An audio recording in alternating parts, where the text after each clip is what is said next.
Nahimo ng panginabuhian sa daghang mga pamilya sa lungsod sa Mabini, Bohol ang pagpananom og watermelon o pakwan nga gipasigarbo ra ba nila sa kalami niini. Ato kining sudungon og tilawan pinagi sa report ni Nico Sereno. Gawa sa ilang basakan ug sa pagpananom og mga high-value crops, panginabuhian sa daghang pamilya sa lungsod sa Mabini sa Bohol ang pagpananom og watermelon. Usa kanila si Noy Timoteo nga muna po katuig na nga nananom og pakwan.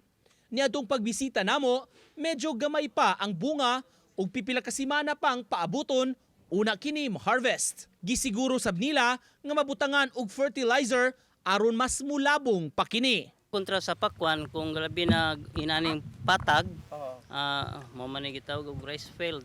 Nya malata gid siya basta bulhot ang uwan. Mo sige-sige og uwan.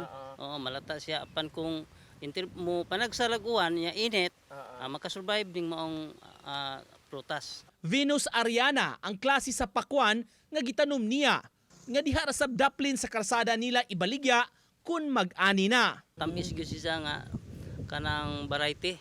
Unya ang ahong mga customers gani magbalik-balik og pamalit dire. Kay mo angay lagi siya sa klase sa pakwan. Magbantay ra gani maka-display na mi diha.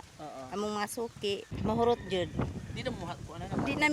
Di na mo itumod sa merkado kay aga mga suki magtuod naman dire. Timailhan gyud nga abunda ang Mabini sa pakwan kay daghang mapalit niini sama diha sa ilang merkado.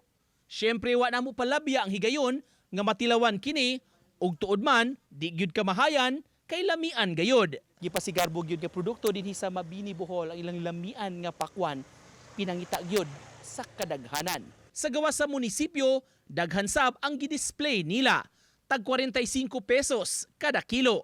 Ang ilang mga watermelon, matud sa LGU, usa sa mga pwedeng rason nganong bisitahon ug mudayo gyud sa lungsod sa Mabini. Guwapa og tamis nga pakwan na diri ga grow ang ato ang mga farmers and irrigators. Uban ni Marlon Melgazo ug Philip Patricio, Nico Sereno, Balitang Bisdak.